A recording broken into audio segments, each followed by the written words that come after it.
Hello, welcome to Marie's Scrappy Creations, where we sew the scraps of your life into beautiful creations. Today's What's Up Wednesday.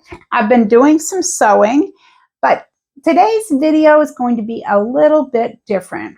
We're going to talk about just some hints and tips that I use around the sewing room, and I thought I might tell you. You may know them, you may not. As I say in the video, there are things that I learn every day, so it's hard to tell if we all know the same things, isn't it? Until we spit it out and say it. So two of the things that I'm going to be talking about today are things that were requested by subscribers. And so one of them is how to use your automatic needle threader on your sewing machine. And basically they all work about the same is my understanding. So I had a brother machine, actually I had 3 of them. They all work the same, or 2. Anyway, I had a few. I have a couple of sewing machines. And my Singer works the same way, the needle threader. So I'm going to show you that. I'm going to give you some tips and hints on needle threading as well. Maybe you don't have an automatic threader and you just need a little trick to get it to put your thread through that hole, because I know that can be challenging. I have been there, which is why I got a machine with that feature. I made sure that it had that. And I also am going to show you why I use a pair of tweezers and what I do with them most often in the sewing room. That was the other viewer requested tip that I'm going to give you today. And I'm just going to throw a few more in there. And you know, it's What's Up Wednesday. We can talk about most anything we want today. So that's going to do it for my intro. I'm going to get at it. I hope you like what I have for you today. And thank you for watching. I hope you stick around. Oh, before we get to it, don't forget to hit that thumbs up.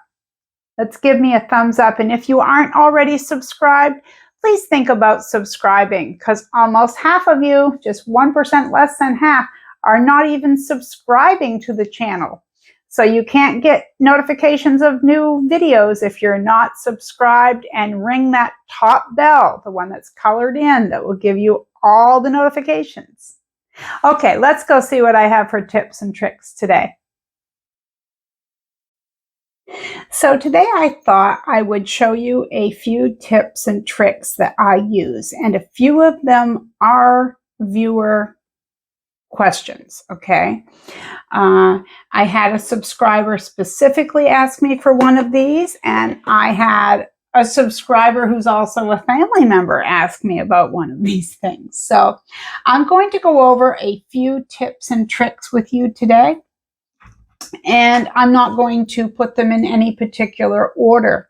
But while we're sitting here at our sewing machine, I want to say, always remember to change your needle more often than what you think. Now, some people will say, the experts, every time you change projects. Well, that wouldn't work for me, because sometimes I sew just a simple, quick coin purse and I'm done. So I couldn't keep up with changing my needle that often. Some say every 3 bobbins you go through. Yet, there again, if you don't keep the same color bobbins in, you really don't know when that is. But so I will just say, change it more often than what you think. Now, the other thing that I wanted to say, let me see if I can get this into position here. Your take-up lever here. Always thread with it in the up position. Never, ever in the down position, okay? You'll have all sorts of problems if you do it this way. Always up, always up. Now, while we're talking about threading the machine, which is why I have this oh so close here. So let's see what we've got. Okay. I'm going to take this foot off there to adjust this just a tad. All right. So one person asked me how to use the automatic needle threader. Now, I'm going to tell you that I have had 3 sewing machines that had the automatic threader. One of them I still have, and it never works right. I know how to work it. I know all the little tips and tricks. It does not work well. And I'm not trying to pick on this machine, but I have had more problems with that machine than what it was worth. And that was my brother CS6000i. It just, the needle threader doesn't want to work. So I just wanted to say that there are some that don't work well. All right, but let's go with them that do. You bring your thread down, and I'm going to loop it through that last place right there. Okay. Now I'm going to hold it. I'm not going to hold it firmly. I'm going to push down on my needle threader, and I'm going to take the thumb of my left hand. You see that hook right there? I'm going to push that down and hook that around there. All right. Now I'm going to bring my thread gently through this U on the side. Okay. And I'm going to hold it kind of up but back.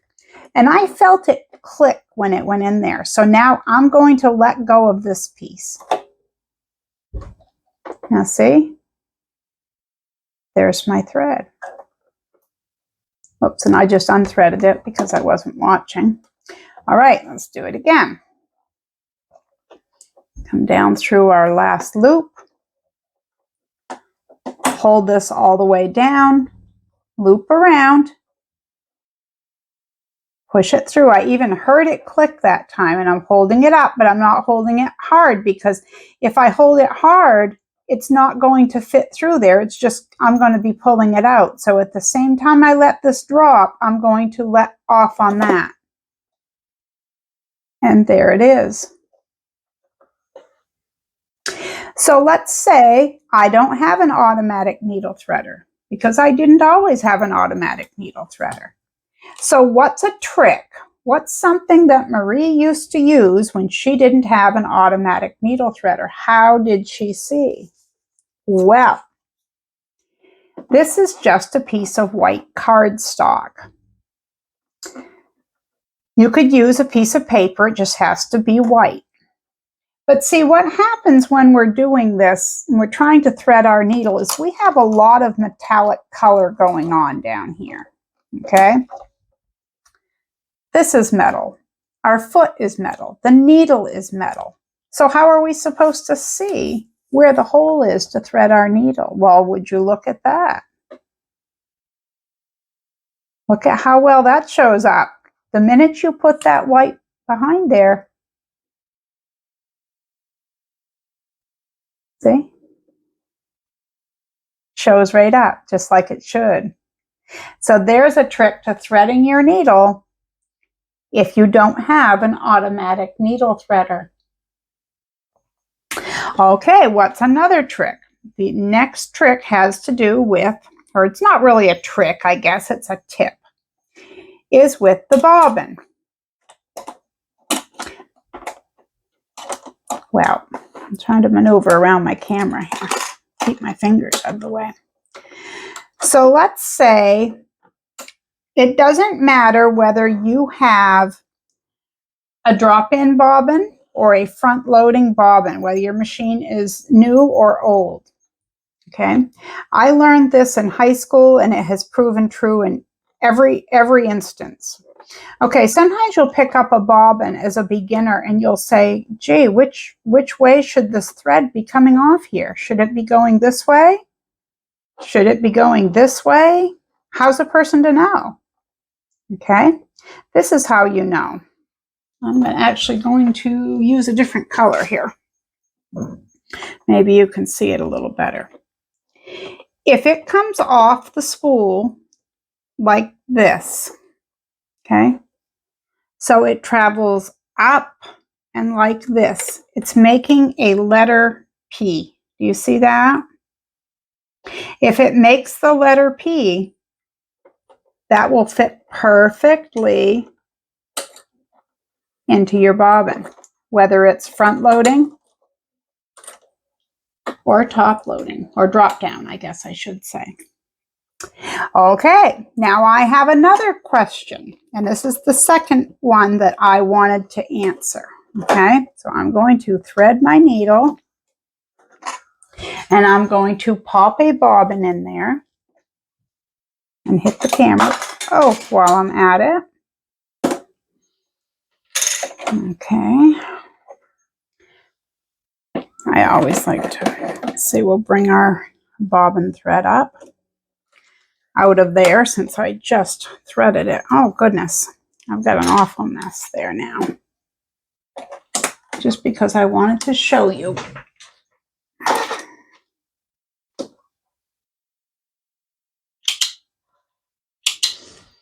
All right.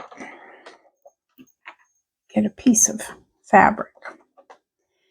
So I had someone ask me how to start that off neatly. How do I do this? Okay. And she said, I always see you take tweezers and I'm not sure what you're doing. Could you show us? I said, absolutely I can. So my top thread, I don't know if you can see or not. My top thread is red and my lower thread is yellow. And I'm guessing it probably isn't showing as well as I had hoped. All right. So I do keep a pair of old tweezers around because I haven't always had nails. These are acrylics. I can't grow my own nails and I can't grab onto that thread. I have a hard time feeling my fingertips because of nerve damage. So I learned to use tweezers a long time ago. But okay, let's go with what I do. I hold my thread, my top thread, in my right hand. I'm just holding it gently. Okay, and I turn my wheel one full turn. So it's going down, it's coming back up. Then I'm going to gently pull this, and it pulls my bobbin thread up. I'm going to grab that thread. Then, try not to knock the camera. What I usually do is I then take my tweezer, just because it's usually easier for me, and I hold it so that I can put those threads behind. See how I have them back here? So all I do is gently hold them while I start sewing. And that way they don't nest on the back end. I'll show you.